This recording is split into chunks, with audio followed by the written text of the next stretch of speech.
எடுத்துக்கொள்ளப்பட்ட மத்தேயு எழுதின சுவிசேஷம் 18வது அதிகாரம். மத்தேயு எழுதின சுவிசேஷம் 18வது அதிகாரம் 14வது வசனம் சொல்லுது, இந்த சிறியரில் ஒருவனும் கெட்டுப்போவது பரலோகத்தில் இருக்கிற உங்கள் பிதாவின் சித்தம் அல்ல. கர்த்தருக்கு ஸ்தோத்திரம். அல்லேலூயா. ஆண்டவருக்கு மகிமை உண்டாகட்டும். இந்த வேத பகுதி சொல்லுகிறது, இந்த சிறியரில் ஒருவனும் கெட்டு போகிறது உங்கள் பரலோகத்தில் இருக்கிற பிதாவின் சித்தம் அல்ல அப்படி என்று எழுதப்பட்டிருக்கிறது. இந்த சிறியரில் ஒருவரும் கெட்டு போகக்கூடாது என்று ஆண்டவர் விரும்புகிறார். இந்த சிறியர் என்று சொன்னால் யார் என்று சொல்லி இந்த வேத வசனத்திலே நீங்கள் வாசிக்க முடியும். 18வது அதிகாரத்திலே அதிலே 6வது வசனத்தை நீங்கள் வாசிக்கும் போது, என்னிடத்தில் விசுவாசமாயிருக்கிற இந்த சிறியரில் ஒருவன் அப்படி என்று எழுதப்பட்டிருக்கிறது. அல்லேலூயா. சிறியர் என்று சொல்லப்படுகிறது சிறு பிள்ளைகளை குறித்து அல்ல. சிறு பிள்ளைகள் என்று அநேகர் நினைப்பார்கள். சின்னவன் ஆயிரமும் சிறியவன் பலத்த ஜாதியுமாவான் அப்படி என்று எழுதப்பட்டிருக்கிறது. சிறியவர்கள் என்று சொன்னால் தேவன் மேல் விசுவாசம் வைக்கிறவர்கள். 18வது அதிகாரம் 10வது வசனத்தை நீங்கள் வாசிக்கும் போது, இந்த சிறியரில் ஒருவனையும் அற்பமாய் எண்ணாதபடிக்கு எச்சரிக்கையாருங்கள், அவர்களுடைய தேவதூதர்கள் பரலோகத்திலே என் பரமபிதாவின் சமூகத்தை எப்போதும் தரிசிக்கிறார்கள் என்று உங்களுக்கு சொல்லுகிறேன். ஆண்டவருடைய வசனம் சொல்லுகிறது, சிறியவர்களை அற்பமாய் எண்ணாதிருங்கள், என்னிடத்தில் விசுவாசமாய் இருக்கிற இந்த சிறியர் என்று எழுதப்பட்டிருக்கிறது. இந்த சிறியரில் ஒருவனும் கெட்டு போகக்கூடாது என்று வேதத்தில் எழுதப்பட்டிருக்கிறது. அப்ப இங்க இடத்துல சொல்லப்படுகிற சிறியவர்கள் என்று சொல்லுவது தேவனை நம்புகிற விசுவாசிகள் அல்லது தேவனை நம்புகிற சீசர்கள், அவர்களை குறித்து தான் எழுதப்பட்டிருக்கிறது. தேவனை நம்புகிற விசுவாசிகள் சீசர்கள், அவர்களை குறித்து எழுதப்பட்டிருக்கிறது. அவர்கள் ஒருவரும் கெட்டு போக கூடாது என்பது பரலோகத்தின் தேவனுடைய சித்தம். பரலோகத்தில் இருக்கிற ஆண்டவர் அவரை நம்புகிற அவருடைய மந்தையிலே சேர்ந்த எந்த ஒரு ஆடும் எந்த ஒரு மனிதனும் கெட்டு போக கூடாது என்று விரும்புகிறார். 12வது வசனம் 13வது வசனத்தை நீங்கள் வாசிக்கும் போது உங்களுக்கு எப்படி தோன்றுகிறது, ஒரு மனுஷனுக்கு 100 ஆடுகள் இருக்க அவைகளில் ஒன்று சிதறி போனால் அவன் மற்ற 99 ஆடுகளையும் மலைகளில் விட்டு போய் சிதறி போனதை தேடாமல் இருப்பானோ? அவன் அதை கண்டுபிடித்தால் சிதறி போகாத 99 ஆடுகளை குறித்து சந்தோஷப்படுகிறதை பார்க்கலும் அதை குறித்து அதிகமாய் சந்தோஷப்படுவான் என்று மெய்யாகவே உங்களுக்கு சொல்லுகிறேன். ஆண்டவர் சொல்லுகிறார், ஒருவனுக்கு 100 ஆடுகள் இருந்தால் அந்த 100லே ஒன்று காணாமல் போனால் அப்படி என்று எழுதப்பட்டிருக்கிறது. ஆண்டவருடைய சமூகத்தில் வந்திருக்கிற அந்த ஜனங்களிலே ஒரு ஆள் கூட கெட்டு போயிடக்கூடாது, ஒரு ஆள் கூட மந்தையை விட்டு போயிடக்கூடாது என்று சொல்லி ஆண்டவர் விரும்புகிறார். ஆண்டவர் தம்முடத்தில் வந்திருக்கிற ஜனங்களை தம்மோடு கடைசி வரைக்கும் வைத்திருக்க விரும்புகிறார். மந்தையில் சேராத அநேக ஆடுகள் உள்ள வரலாம், ஆனா உள்ள இருக்கிற ஆடுகள் ஒரு நாள் வெளியே போயிடக்கூடாது. அல்லேலூயா. அதுல ஒரு ஆடு காணாமல் போனது என்று சொல்லி வேதத்தில் எழுதப்பட்டிருக்கிறது. ஆண்டவர் 99 ஆடுகளை விட்டுட்டு அந்த ஒன்றை தேடி போனார். அப்படி சொல்லிட்டு தான் சொல்றாரு, இந்த விதமாக ஒரு ஆடு சிதறி போகிறது பரலோகத்தில் இருக்கிற பிதாவின் சித்தம் அல்ல. இயேசுவை அறிந்த எந்த ஒரு மனிதனோ நரகத்துக்கு போவதற்கு ஆண்டவர் விரும்பவில்லை. இயேசுவை அறிந்த எந்த ஒரு மனிதனோ தேவனுடைய சமூகத்தை அல்லது தேவனுடைய ராஜ்யத்தை விட்டு போறதுக்கு விரும்பவில்லை. எசேக்கியேல் 34வது அதிகாரம் 16வது வசனத்தை வாசிக்கும் போது அங்கே எழுதப்பட்டிருக்கிறது. எசேக்கியேல் 34:16 வாசிக்கும் போது, நான் காணாமல் போனதை தேடி துரத்துண்டதை திரும்ப கொண்டு வந்து எலும்பு முறிந்ததை காயங்கட்டி நசல் கொண்டதை திடப்படுத்துவேன். ஆண்டவருடைய வார்த்தை சொல்லுகிறது, காணாமல் போகும் என்றால் நல்ல மேய்ப்பன் அந்த ஆடுகளை தேடி போகிறான் என்று எழுதப்பட்டிருக்கிறது. நான் காணாமல் போனதை தேடி துரத்துண்டதை திரும்ப கொண்டு வந்து எலும்பு முறிந்ததை காயங்கட்டி நசல் கொண்டதை திடப்படுத்துவேன். ஆண்டவர் ஒரு காரியத்தை சொல்லுகிறார், தேவனுடைய ராஜ்யம் அல்லது தேவனுடைய சமூகம் அதை விட்டு ஒரு ஆடு ஒரு மனிதன் வெளியே போனால் அந்த மனிதனை எப்படியாவது உள்ள கொண்டு வந்து தம்முடைய மந்தையிலே சேர்க்க வேண்டும் என்று விரும்புகிறார். இங்கே எழுதப்பட்டிருக்கு, காணாமல் போனதை நான் தேடுவேன், துரத்துண்டதை திரும்ப கொண்டு வருவேன், எலும்பு முறிந்ததை காயங்கட்டுவேன், நசல் கொண்டதை திடப்படுத்துவேன். Price the Lord. அல்லேலூயா. மறுபடியும் அதை உள்ளே கொண்டு வந்து அதனுடைய காயங்கள் எல்லாவற்றையும் மாற்றி அதனுடைய அதில் துரத்துண்ட அந்த ஆடை திருப்பி கொண்டு வந்து எலும்புகள் முறிந்ததை நிலைமையை மாற்றி காயத்தை கட்டி நசல் கொண்ட நிலைமையை மாற்றி அந்த ஆட்டை நான் திடப்படுத்துவேன். ஒரு ஆடு காணாமல் போனாலும் ஆண்டவர் விடுவதில்லை. 99 ஆடு இருக்கிறது. இந்த ஒன்றுனால என்ன பிரயோஜனம் கர்த்தர் நினைக்க மாட்டார். அல்லேலூயா. ஸ்தோத்திரம், அல்லேலூயா. அவருடைய சமூகத்தில் இருக்கிற எல்லா ஜனங்களும், எல்லா மந்தையின் ஆடுகளும் நித்தியத்தை பெற்றுக்கொள்ள வேண்டும் என்று விரும்புகிறார். இந்த இடத்துல நீங்கள் வாசிக்கும் போது காணாமல் ஆடுகள் போகும்போது என்ன நடக்குது பாருங்க. இந்த 16வது வசனம் சொல்லுது, அவர்களை கொண்டு வரும்போது எலும்பு முறிந்திருக்கிறது, காயம் உண்டாயிருக்கிறது, நசல் கொண்டிருக்கிறது. நீங்கள் நன்றாய் புரிந்து கொள்ள வேண்டும். ஒரு மந்தையை விட்டு, ஒரு சமூகத்தை விட்டு, தேவ ராஜ்யத்தை விட்டு ஒரு ஆடு வெளியே போகும்போது அந்த ஆடுடைய நிலைமை மிகவும் மோசமா இருக்கிறது. எழுதப்பட்டிருக்கிறது, துரத்துண்டுகிற நிலைமை உண்டாகிறது, எலும்பு முறிகிற ஒரு நிலைமை உண்டாகிறது, அதனால காயம் உண்டாகிறது, நசல் கொண்ட ஒரு நிலை. அவருடைய நிலைமை ரொம்ப மோசமா இருக்கிறது. அதனால தான் கடவுள் அந்த ஆட்டை மறுபடியும் கொண்டு வர விரும்புகிறார். ஏனென்றால் அந்த ஆடு அந்நியன் கையில் மாட்டப்பட்டு அந்த ஆடுகள் அந்நியன் கைக்குள் போய் அந்த அந்நியனால் ஒடுக்கப்படுகிறது, அந்த அந்நியனால் உபத்திரவப்படுத்தப்படுகிறது, வேதனைப்படுகிறது. அதனால தான் ஒரு மேய்ப்பன் 99 ஆடையை விட்டுட்டு ஒரு ஆடை தேடி போறதுக்கான காரணம், இந்த ஆடு எதிரியின் கையில் சிக்கிட்டா கண்டிப்பா அவன், அந்த எதிரி இந்த ஆடை விட மாட்டான். அல்லேலூயா. இது ஆண்டவருடைய மந்தையில் இருக்கிற ஆடானதுனால் அந்த எதிரி அந்த ஆடை மிகவும் மோசமாய் நடத்துவான். அதை காயம் உண்டாகும்படியா எலும்பு முறிகள் அளவிற்கு அவை வேதனைப்படுத்துவான். அதனால தான் ஆண்டவருடைய வசனம் சொல்லுது, அவைகளை நான் தேடி போகிறேன். கைகளை உயர்த்தி சொல்லுங்க பார்க்கலாம். அல்லேலூயா. சத்தமாய் சொல்லுங்கள், அல்லேலூயா. வேதம் சொல்லுது, மந்தையில் இருக்கிறவர்கள் கடைசி வரைக்கும் தேவனோடு இருக்க வேண்டும் என்று ஆண்டவர் விரும்புகிறார். இந்த மந்தையிலே ஆடுகள் இருக்காம இருக்கிறதுக்கான காரணம் என்ன? அதை தியானிக்க போகிறோம். மந்தையில் இருக்கிற ஆடுகள் ஏன் வெளியே போகிறது? ஆண்டவருடைய சமூகத்தை விட்டு மந்தையில் இருக்கிற ஆடுகள் வெளியே போக காரணம் என்ன?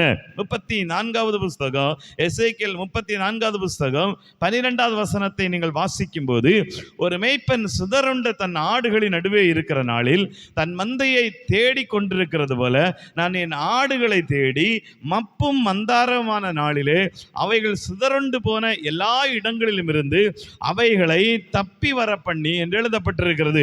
பைபிள் சொல்லுகிறது, இந்த ஆடுகள் வெளியே போறதுக்கான முக்கியமான காரணம் என்ன தெரியுமா? வேதம் சொல்லுது, மப்பும் மந்தாரமுமான நாள் அப்படி என்று சொல்லப்பட்டிருக்கிறது. மப்பும் மந்தாரம் அப்படிங்கிற நாளுடைய அந்த சூழ்நிலை எப்படி இருக்குன்னா, தெளிவாய் ஒரு காரியங்கள் தெரியாத அந்த நிலைமை, அல்லது ஒரு இருள் சூழ்ந்த ஒரு நிலை, எந்த வழி அப்படின்னு தெரியாத ஒரு பாதை. அதை தான் இந்த மப்பும் மந்தாரம் அப்படிங்கிற வார்த்தை சொல்லுகிறது. இந்த நேரம் வரும்போது ஆடுகள் சிதறி போகிறது. அல்லேலூயா, ஆமென். இருள் சூழ்ந்த ஒரு நேரம், அல்லது கண்கள் தெரியாத ஒரு நேரம், பாதை தெளிவற்ற நேரம். அப்ப அந்த பாதை தெளிவில்லாமல் இருக்கும்போது தான் போற பாதை சரிதானா அப்படின்னு தெரியல, தான் அந்த பாதையை கடப்பதற்கான சரியான வெளிச்சம் இல்லை, அந்த இருள் மூழ்கும் போது என்ன நடக்கிறது? அவர்கள் தன்னுடைய பாதையில் சிதறி போகிறார்கள், அல்லது பாதை மாறி போகிறார்கள். நீங்கள் வேதத்தை நன்றாய் புரிந்து கொள்ளும் போது வேதம் சொல்லுகிறது, எல்லா விசுவாசிகளும், எல்லா கர்த்தருடைய பிள்ளைகளுக்கும் இருள் போன்ற சூழ்நிலைகள் வருகிறது. அல்லேலூயா, ஸ்தோத்திரம், அல்லேலூயா. நீங்கள் பேதுரு புஸ்தகத்தை வாசிக்கும் போது 2 பேதுரு புஸ்தகத்தை நீங்கள் திருப்பிக் கொள்ளுங்கள். அங்கே ஆண்டவருடைய வார்த்தை என்ன சொல்லுகிறது? 2 பேதுரு புஸ்தகம் 1வது அதிகாரம் 19வது வசனத்தை நீங்கள் வாசித்தால் அங்கே ஒரு காரியத்தை ஆண்டவர் சொல்லுகிறார். அதிக உறுதியான தீர்க்க தரிசன வசனமும் நமக்கு உண்டு. பொழுது விடிந்து விடிவெள்ளி உங்கள் இருதயங்களில் உதிக்கும் அளவும் இருளுள்ள ஸ்தலத்தில் பிரகாசிக்கிற விளக்கை போன்ற அவ்வசனத்தை கவனித்திருப்பது நலமாயிருக்கும். ஆண்டவருடைய வார்த்தை என்ன சொல்லுது? அதிக உறுதியான தீர்க்க தரிசன வசனம் இருக்கிறது. பொழுது விடிந்து விடிவெள்ளி உங்கள் இருதயங்களில் உதிக்கும் அளவும். அப்ப என்ன சொல்றாருன்னா, விடிவெள்ளி, பொழுது விடியணும், இருள் மாறி பொழுது விடியணும். அப்ப இருளுள்ள ஸ்தலத்தில் பிரகாசிக்கிற விளக்கு அப்படி என்று சொல்லப்பட்டிருக்கிறது. அப்ப இருளை மாற்றுகிற விளக்கை போன்ற அதை நீங்கள் கவனியுங்கள் என்று சொல்லுகிறார். இதை யாருக்கு எழுதுறாரு? 2 பேதுரு புஸ்தகம் 1வது அதிகாரம் 1வது வசனத்தை வாசித்தால், நம்முடைய தேவனும் இரட்சகருமாய் இருக்கிற எங்கள் இயேசு கிறிஸ்துவினுடைய நீதியால் எங்களைப் போல அருமையான விசுவாசத்தை பெற்றவர்களுக்கு, அல்லேலூயா. இது புறஜாதிகளுக்கு அல்ல, இது கர்த்தருடைய பிள்ளைகளுக்கு. கர்த்தருடைய பிள்ளைகளுக்கு ஆண்டவர் சொல்லுகிறார், உங்கள் இருதயங்களிலே விடிவெள்ளி உண்டாக வேண்டும், பொழுது உங்க வாழ்க்கைக்குள் விடிய வேண்டும், அல்லது பொழுது உங்க வாழ்க்கைக்குள்ளால வர வேண்டும் என்று சொல்லுகிறார். அப்படின்னா இந்த விசுவாசிகளுடைய இருதயத்துக்குள் இருள் வந்திருக்கிறது. அல்லேலூயா, ஸ்தோத்திரம், அல்லேலூயா. அநேக நேரங்களில் நாம பல இருளிலே போகிறோம், நல்லா தான் ஜெபம் பண்றோம், நல்லா தான் போறோம். ஆனா இருள் வருகிற நேரத்தில் தான் அநேக தேவ பிள்ளைகள் இடறுகிறார்கள். Price the Lord. அவருடைய பாதை தெரியவில்லை, அவர்களுக்கு போக வேண்டிய வழி உண்டாகவில்லை, என்ன செய்வதுன்னு தெரியாம ஒரு மப்பும் மந்தாரமான நிலைமையிலே தங்களுடைய பாதையை மாற்றுகிற அநேக கிறிஸ்தவர்கள் உண்டு. இங்க பைபிள் தெளிவாய் ஒரு காரியத்தை சொல்லுகிறது. இப்படிப்பட்ட சூழ்நிலைகள் உங்களுக்கு வரும்போது நீங்கள் என்ன செய்யணும்? வேதத்தில் எழுதப்பட்டிருக்கிறது, வசனத்தை நோக்கணும். வேதத்தில் என்ன சொல்லுது? அதிக உறுதியான தீர்க்க தரிசன வசனம் இருக்கிறது. இருளுள்ள ஸ்தலத்தில் பிரகாசிக்கிற விளக்கை போன்ற. அப்ப அந்த இருள் நம்ம விட்டு மாறுறதுக்கு எப்படிப்பட்ட வசனம் நமக்கு தேவையோ இந்த வசனத்தை பிடிச்சுக்குங்க. Price the Lord. அல்லேலூயா. சங்கீதம் 119 எழுதப்பட்டிருக்கிறது. சங்கீதங்கள் புஸ்தகம் 119 எழுதப்பட்டிருக்கிறது. ஆண்டவருடைய வார்த்தை என்ன சொல்லுது? உம்முடைய வசனம் என் கால்களுக்கு தீபமும் என் பாதைக்கு வெளிச்சமுமாய் இருக்கிறது. 119 105வது வசனம் சொல்லுது, உம்முடைய வசனம் என் கால்களுக்கு தீபமும் என் பாதைக்கு வெளிச்சமுமாய் இருக்கிறது. அப்போ கர்த்தருடைய பிள்ளைகளுக்கு இருள் வருமா வராதானா? கண்டிப்பா வரும். அல்லேலூயா. நமக்கும் பல நேரங்களில் இருள் போன்ற சூழ்நிலைகள் வரும். நாம முடிவெடுக்க முடியாத நிலைமைகள் வரும். நம்மை சுற்றி அநேக போராட்டங்கள் நிலவி கொண்டிருக்கும். அப்பொழுது கர்த்தருடைய வார்த்தை என்ன சொல்லுது? நம்ம பார்க்க வேண்டியது ஒன்னே ஒண்ணுதான், கர்த்தருடைய வார்த்தை. அல்லேலூயா. வசனத்தை பிடிச்சு ஓடுற ஒரு மனிதன் தான் எத்தனை இருளையும் தாண்டுவார். Price the Lord. அல்லேலூயா. வேற எந்த விதத்திலும் நீங்கள் ஓடினால் கண்டிப்பா விழுந்து போவீர்கள். யாரையும் பார்த்து ஓடினாலும் விழுந்து போவீர்கள். யாரையும் பின்பற்றி போனாலும் விழுந்து போவீர்கள். ஒரு மனிதன் கடைசி வரைக்கும் ஓட்டத்தை நிறைவேற்றணும்னா இங்க வேதம் சொல்லுகிறது, அவனுடைய வாழ்க்கையில ஒரு தெளிவு உண்டாகணும், அவனுடைய கண்கள் தெளிவா இருக்கணும். அவனுடைய அந்த மப்பும் மந்தாரமான சூழ்நிலையிலும் என்னுடைய பாதையை நான் அறிந்திருக்கிறேன். Praise the Lord. அல்லேலூயா. என்னுடைய பாதை எனக்கு தெரியும், வசனத்தின்படியா எனக்கு வேதம் சொல்லுது, உடைய வசனம் என் கால்களுக்கு தீபமும் பாதைக்கு வெளிச்சம். அப்ப அந்த பாதை வசனம் காட்டுகிற வெளிச்சத்துல நான் போயிட்டு இருந்தேன்னா கண்டிப்பா நான் மந்தையை விட்டு விலகி போக மாட்டேன், ஆண்டவருடைய மந்தையோடு இருப்பேன். நம்புறவங்க மாத்திரம். அல்லேலூயா. அதனால ஆண்டவர் சொல்லுகிறார், இருள் உள்ள ஸ்தலத்துல பிரகாசிக்கிற அந்த வெளிச்சம். உங்களுக்கு இருள் சூழும் போது நீங்க பார்க்க வேண்டிய ஒன்னே ஒன்று இந்த வேத வசனம். Praise the Lord. அல்லேலூயா. இதுதான் வெளிச்சம், இதுதான் டார்ச் லைட். இதை நீங்க பார்க்க நீங்க உங்க வாழ்க்கையிலிருந்து உங்க இருளிலிருந்து வெளியே வருவீர்கள், வெளிச்சத்துக்கு நேராக திரும்புவீர்கள். அடுத்தது லூக்கா எழுதின சுவிசேஷம் 15வது அதிகாரத்தை திருப்பிக் கொள்ளுங்கள். ஏன் மந்தையை விட்டு போகிறோம் அப்படிங்கிற ஒரு வார்த்தை எழுதப்பட்டிருக்கிறது. லூக்கா எழுதின சுவிசேஷம் 15வது அதிகாரம் 32வது வசனத்தை நீங்கள் வாசிக்கும் போது, லூக்கா எழுதின சுவிசேஷம் 15வது அதிகாரம் 32வது வசனம் என்ன சொல்லுது? உன் சகோதரனாகிய இவனோ மரித்தான், திரும்பவும் உயிர்த்தான், காணாமல் போனான், திரும்பவும் காணப்பட்டான், ஆனபடியினாலே நாம் சந்தோஷப்பட்டு மகிழ்ச்சியா இருக்க வேண்டும் என்று சொன்னார். இங்க இரண்டாவது ஒரு மனிதனை குறித்து எழுதப்பட்டிருக்கிறது. காணாமல் போன ஒரு இளைய மகன், அவனை குறித்து எழுதப்பட்டிருக்கிறது. அவனை குறித்து பைபிள் சொல்லுது, காணாமல் போனான், மறுபடியும் திரும்பவும் காணப்பட்டான். அப்போ காணாமல் போகிற இரண்டாவது தருணம் என்ன தருணம்? அல்லது இரண்டாவது எந்த குரூப் ஜனங்கள் காணாமல் போகிறார்கள்? மந்தையிலிருந்து வெளியே போறாங்க. ஒன்று பாதை தெரியாமல் போகிறவர்கள். இரண்டாவது ஒரு சம்பவம் நடக்கிறது. இந்த 15வது அதிகாரம் 13வது வசனத்தை நீங்கள் வாசிக்கும் போது 13, 14, 13வது வசனம் 14வது வசனம் சொல்லுது, சில நாளைக்கு பின்பு இளைய மகன் எல்லாவற்றையும் சேர்த்து கொண்டு தூர தேசத்துக்கு புறப்பட்டு போய் அங்கே துன்மார்க்கமாய் ஜீவனம் பண்ணி தன் ஆஸ்தியை அழித்து போட்டான். எல்லாவற்றையும் அவன் செலவழித்த பின்பு அந்த தேசத்திலே கொடிய பஞ்சம் உண்டாயிற்று. அப்பொழுது அவன் குறைவுபட தொடங்கினான். வேதம் சொல்லுது, காணாமல் போன நிலைமை எப்படி இருக்குன்னா, இவன் தன்னுடைய ஆசைகளை எல்லாம் சேர்த்து கொண்டு துன்மார்க்கமாய் ஜீவனம் பண்ணும்போது ஆண்டவருடைய வசனம் சொல்லுது, இவன் காணாமல் போனான். கர்த்தருக்குள் இருக்கிற அடுத்த ஒரு குரூப் ஜனங்களுக்குள்ளாலே என்ன எண்ணம் உண்டாகிறது அப்படின்னா, உலகத்தின் மனிதர்களுடைய செல்வ செழிப்புகளையும் உலகத்தின் மனிதனுடைய இச்சைகளையும் உலக மனிதனுடைய பார்வையும் சில நேரங்களில் நமக்கு உண்டாகுது. விசுவாசிக்கு தேவனை குறித்த பார்வை தான் உண்டாகணும். உலகத்தை விசுவாசி பார்த்தால் கண்டிப்பாக விழுந்துருவான். Price the Lord. அல்லேலூயா. ஏன்னா நம்ம இங்க இருந்து உலகத்தை பார்க்கும்போது சூப்பரா இருக்கு, நமக்கு உலகம் பயங்கரமா தெரியும், அற்புதமா தெரியும், பயங்கர ஆசீர்வாதத்தோடு இருக்கிறதை போல தெரியும். ஆனா நீங்க உள்ள போய் பார்த்தால்தான் அங்க தெரியும் பெரிய பெரிய போராட்டமும் வேதனைகளும். ஸ்தோத்திரம். அல்லேலூயா. இங்க இளைய மகனுக்கு ஒரு எண்ணம், தன்னுடைய அப்பா வீட்டில் இருக்கிறத விட உலகத்தின் வழியாய் அல்லது வெளியில போய் துன்மார்க்கமாய் வாழ்வதை விரும்பினா. இவன் தேவனுடைய பிள்ளை. நன்றாய் புரிந்துக்கணும். தகப்பனுடைய வீட்டில் இருந்த ஒரு இளைய மகன். இவனுடைய எண்ணம் எல்லாம் வெளியே போறது, வெளியே போகணும், வெளியே போகணும், கடவுளை விட்டு வெளியே போறதுக்கான உணர்வுகளில் இருந்தான். நீதிமொழிகள் 18வது அதிகாரம் 1வது வசனத்தை நீங்கள் வாசிக்கும் போது, நீதிமொழிகள் 18வது அதிகாரம் 1வது வசனம் என்ன சொல்லுகிறது? பிரிந்து போகிறவன் தன் இச்சையின்படி செய்ய பார்க்கிறான், எல்லா ஞானத்திலும் தலையிட்டுக் கொள்ளுகிறான். ஆண்டவருடைய வார்த்தை சொல்லுது, பிரிந்து போகிறவன், ஒரு மந்தையை விட்டு இரண்டாவது ஒரு மனிதன் பிரிந்து போகிறான்னா தன்னுடைய இச்சைகளை நிறைவேற்ற பார்க்கிறான். அல்லேலூயா, ஸ்தோத்திரம், அல்லேலூயா. தன்னுடைய விருப்பம் போல தன்னுடைய வாழ்க்கையில தான் என்ன தீர்மானிக்கிறனோ அதை செய்ய வேண்டும் என்கிற உணர்வு வர்றதுனால மந்தையை விட்டு வெளியே போறாங்க. அல்லேலூயா, ஸ்தோத்திரம், அல்லேலூயா. அநேகர் வெளியே போய் சம்பாதித்து கஷ்டப்பட்டு வேதனைப்பட்டு நிம்மதி இழந்து மரணத்தை தேடி போய் கடைசியில் அதுவும் கிடைக்காம பெரிய போராட்டத்தில் நிம்மதியற்றிருக்கிற கிறிஸ்தவர்களை நீங்க பார்க்க முடியும்.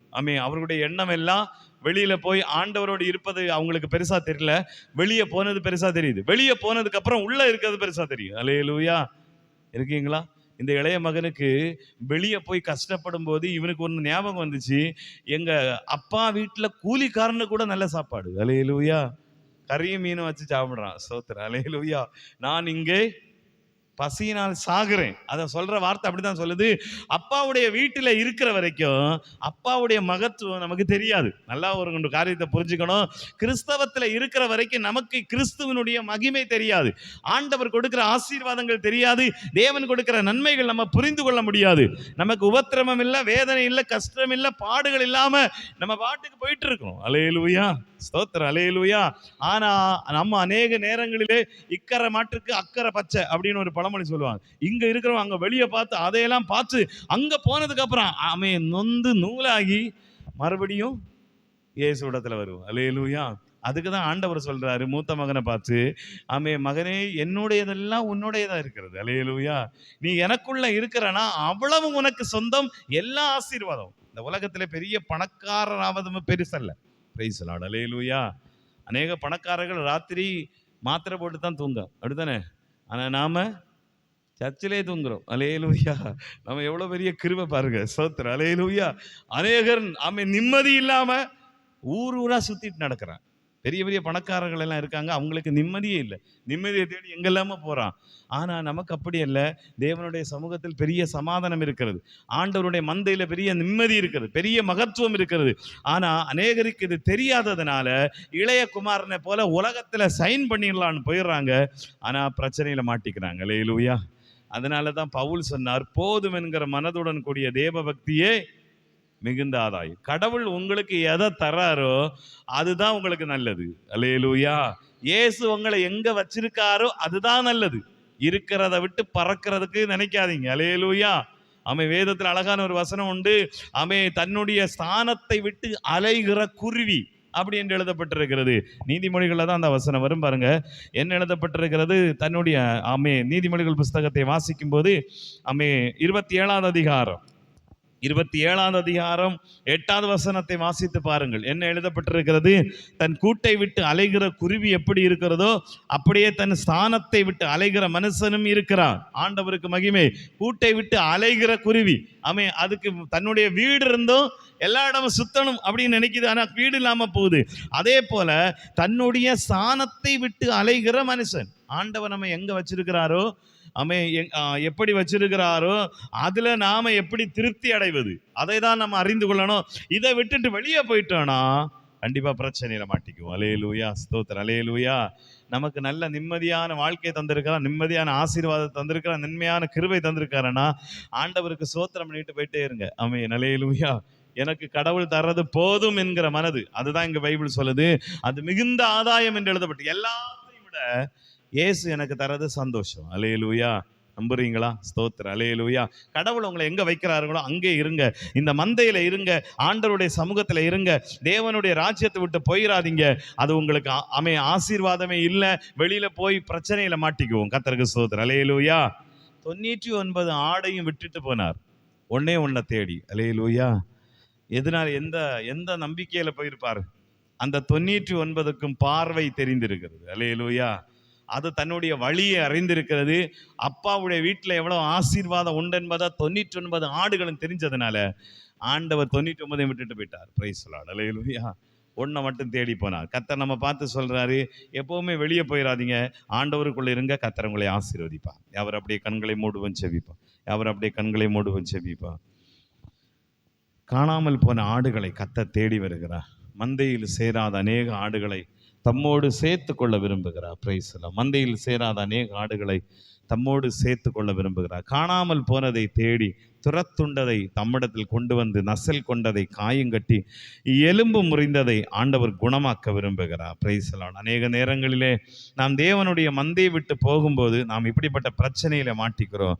இளைய குமாரனுக்கு சாப்பாடே இல்லாத அவன் ஒரு பெரிய உபத்திரவத்தில் அவன் தவித்தான். அவனுடைய நிலைமை, அவனுடைய சூழ்நிலை முற்றிலும் அவன் மோசமானது. அவன் யோசித்து பார்க்கிற, என்னுடைய தகப்பனுடைய வீட்டில் கூலிக்காரனுக்கு கூட எவ்வளோ பெரிய சாப்பாடு இருக்கிறது, ஆனால் எனக்கு தெரியாமல் போயிருச்சு. நான் அதை அறியாமல் போய்விட்டேனே. ஆண்டவருடைய சமூகத்தை விட்டு, தேவனோ கொடுக்கிற ஆசீர்வாதங்களை விட்டு உலகத்தை தேடி போகிற அநேக மனிதருடைய நிலைமை இதுதான். கர்த்தருடைய பிரசன்னத்தையும் கர்த்தருடைய மகிமையும் கர்த்தருடைய வல்லமையும் விட்டு துன்மார்க்கமாய் வாழ வேண்டும் என்று துன்மார்க்க ஜீவிதத்தை தன்னுடைய கண்களிலே பார்த்து எல்லா மனிதர்களும் ஜாலியா இருக்கிறார்களே என்று சொல்லி போகிற மனிதனுடைய நிலைமை இதுதான். அவர்களுக்கு தெரிவதில்லை, தான் போகும்போது நசல் கொண்ட நிலைமையும் எலும்பு முறிந்த நிலைமையும் அவர்களுக்கு காயம் உண்டாகிற நிலைமையும் உண்டாகும் என்பதை அறியாமல் கர்த்தரை விட்டு விலகி போகிறார்கள். ஆண்டவர் சொல்லுகிறார், மந்தையில் இல்லாத, மந்தையை விட்டு போன அந்த ஒரு ஆட்டை எப்படியாவது தன்னிடத்தில் சேர்த்து கொள்ள வேண்டும் என்று ஆண்டவர் விரும்புகிறார். வேதம் சொல்லுகிறது, மந்தையில் இருந்து ஆடுகள் விலகி போக காரணம் மப்பும் மந்தாரமான நிலைமை, கண்கள் தெரியாத நிலை. அநேக நேரங்கள் ஆவிக்குரிய கண்கள் நமக்கு இல்லாத போது, நமக்கு பிரச்சனைகளும் போராட்டங்களும் வேதனைகளும் நம்மை நெருக்கும் போது நம்முடைய பார்வை தெரியவில்லை, வசனத்தின் வெளிச்சம் நமக்கு இல்லை, வார்த்தையின் வெளிச்சம் நமக்கு இல்லை, வசனத்தின் நம்பிக்கை நமக்கு இல்லாததுனா நம்முடைய பாதை விலகி போகிறது. தேவனோடு வாழ்ந்த அநேக மனிதர்கள் அவர்களுக்கு ஏற்பட்ட உபத்திரவத்திலே, அவர்களுக்கு ஏற்பட்ட இருளிலே, அவர்களுக்கு ஏற்பட்ட பாடுகளிலே கடவுளை விட்டு போய்விட்டார்கள். அவருடைய நிலைமை எப்படி? அவர்களுக்கு நித்திய சந்தோஷத்தை இழந்து, நித்திய பேரின்பத்தை இழந்து, பரலோக ராஜ்யத்தையும் விட்டு இன்றைக்கு உலகத்தின்படியா வாழ்ந்து நிம்மதி இல்லாமல், நித்தியத்தை குறித்த ஒரு நம்பிக்கை இல்லாமல் வாழுகிற அநேக மனிதர்கள் உண்டு. கர்த்தரை விட்டு போன அநேகருடைய நிலைமை இதுதான். இயேசுவை விட்டு போன அநேகருடைய நிலைமை இதுதான். உலகத்தோடு ஒன்றித்து வாழுகிற அநேகருடைய நிலைமை இதுதான். நம்பிக்கை இல்லை. இயேசு வரும்போது பரலோகத்துக்கு செல்வோம் என்கிற நம்பிக்கை இல்லை. தேவராஜ்யத்திலே சேர்ந்து கொள்வோம் என்கிற நம்பிக்கை இல்லை. அதனால் ஆண்டவருடைய வசனம் சொல்லுது, கர்த்தருடைய பிள்ளைகளே, ஒரு நாளும் இருள் சூழும் போது நீங்கள் ஆண்டவரை மறந்து விடாதீர்கள். உங்களுடைய கண்கள் வசனத்தை நோக்குவதாக, உங்களுடைய இருதயம் வசனத்தை நோக்குவதாக. உங்க இருதயத்தில் ஒரு வெளிச்சம் உண்டாகட்டும், ஒரு பார்வை உண்டாகட்டும். கண்கள் திறக்கப்பட்ட மனிதன் கடைசி வரைக்கும் கர்த்தருக்காய் வாழுவான். கண்கள் திறக்கப்பட்ட மனிதன் கடைசி வரைக்கும் நித்தியத்திற்காய் வாழுவான். ஏனென்றால் அவனுக்கு வெளிச்சம் கொடுப்பது உலகம் அல்ல, அவனுக்கு வெளிச்சம் கொடுப்பது தேவனுடைய வார்த்தை. ஹல்லேலூயா, ஹல்லேலூயா, ஹல்லேலூயா. இளைய மகனை போல உலகத்திலே உல்லாசமா இருக்கலாம், உலகத்திலே நாம் ஜாலியா இருக்கலாம் என்று போனவன், துன்மார்க்கமாய் வாழ்ந்தவன், தன்னுடைய ஆஸ்திகள் எல்லாம் அழித்து போட்டவன், ஒரு நாள் வருந்த ஆரம்பிக்கிறான். எங்க அப்பா என்னை எப்படி வச்சிருந்தார், எங்க அப்பா என்னை எப்படி வச்சிருந்தார். இன்னைக்கு அநேகருடைய நிலைமை எப்படித்தான். நான் ஒரு காலத்தில் எப்படி இருந்தேன், ஆண்டவருக்குள் உண்மையா இருந்தேன், ஜெபித்தேன், தேவ பிரசன்னத்தை உணர்ந்தேன், தேவனுடைய மகிமையை பெற்றேன், அபிஷேகத்தை பெற்றேன். ஆனா இன்றைக்கு எல்லாவற்றையும் இழந்து நிற்கிற அநேக மனிதர்கள் உண்டு. எல்லாவற்றையும் குப்பையாய் போட்டு குப்பையிலே போட்டு குழியிலே போட்டு மூடி போட்ட அநேக மனிதர்கள் உண்டு. இன்றைக்கும் அநேகர் ஏங்கி கொண்டிருக்கிறார்கள். அந்த நாட்கள் மறுபடியும் வராதா?